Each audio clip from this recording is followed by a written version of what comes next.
মকুন সুসুতি নামাজে পাঞ্জেগানা ফাওয়াইলুল লিল মুসাল্লিন আল্লাযীনা ওয়াকিমুস সালাত ওয়া আতুজ যাকাত ওয়ারকাউ মা'আর রাকিঈন।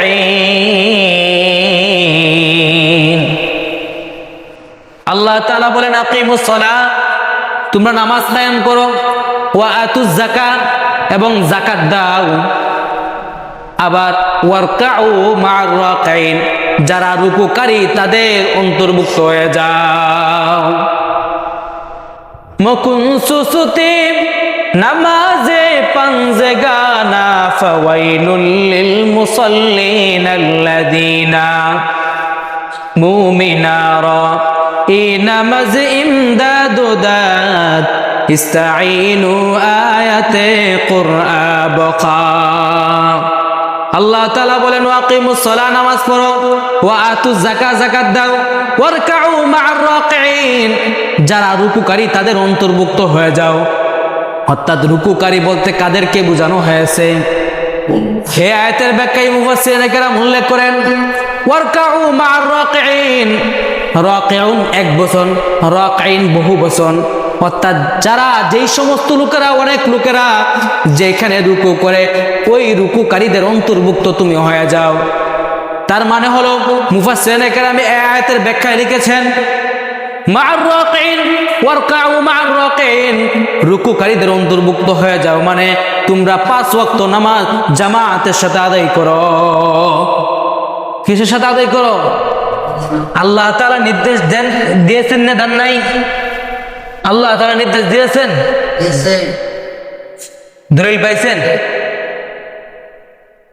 আল্লাহ তাআলা বলেন আকিমুস সালাহ ওয়া আতুজ যাকাত ওয়ারকাউ মা'আর রাকিঈন, যারা রুকুকারী তাদের অন্তর্ভুক্ত হয়ে যাও।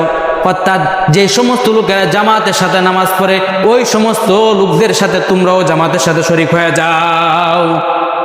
জামাতের সাথে নামাজ পড়লে ফজিলত কি, ফায়দা কি? জামাতের সাথে নামাজ পড়লে আল্লাহর হাবিবে কিবরিয়া মুহাম্মদ আরবি সাল্লাল্লাহু আলাইহি ওয়াসাল্লাম বলেন জামাতের সাথে নামাজ পড়ার ফজিলত হলো একা একা নামাজ পড়ার থেকে জামাতের সহিত নামাজ পড়া 27 গুণ বেশি সওয়াব আল্লাহ তাআলা জামাতের সহিত নামাজ পড়লে দান করেন। এমনি মনে করেন আপনি একটা সওয়াব পাইতেছেন, কিন্তু জামাতের সাথে নামাজ পড়ার কারণে 27টা সওয়াব পাইতেছেন। সুতরাং জামাতের সাথে নামাজ পড়ার প্রয়োজন আছে কি? আছে। আল্লাহ রাসূল সাল্লাল্লাহু আলাইহি ওয়াসাল্লাম বলেন এই জামাতের গুরুত্ব বোঝাতে গিয়ে আল্লাহ রাসূল সাল্লাল্লাহু আলাইহি ওয়াসাল্লাম বলেন এমন 3টি সওয়াবের কাজ রয়েছে, মানুষ যদি জানতো তাহলে কোনোদিন এই 3টা সওয়াবের কাজ কখনো ছাড়তো না। বরং সারার তো দূরের কথা, তারা ছাড়তোই না। শুধু তা না, বরং এই 3টা কাজের জন্য তারা যুদ্ধের মধ্যে লিপ্ত হয়ে যাইত, অর্থাৎ প্রতিযোগিতা শুরু করত। এই প্রতিযোগিতা করে তারা এই 3টা কাজ করত। এই 3টা কাজ এমন কাজ যে কাজগুলা করলে আল্লাহ তাআলা অগণিত সওয়াব বান্দার আমলনামায় দান করে।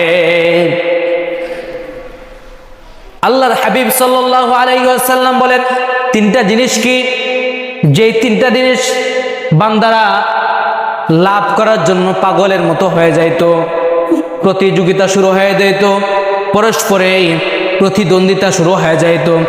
এমন 3টা কাজ কি? 1 নম্বর কাজ হলো আজান দেওয়া। কি দেওয়া? 1 নম্বর কাজ হলো আজান দেওয়া।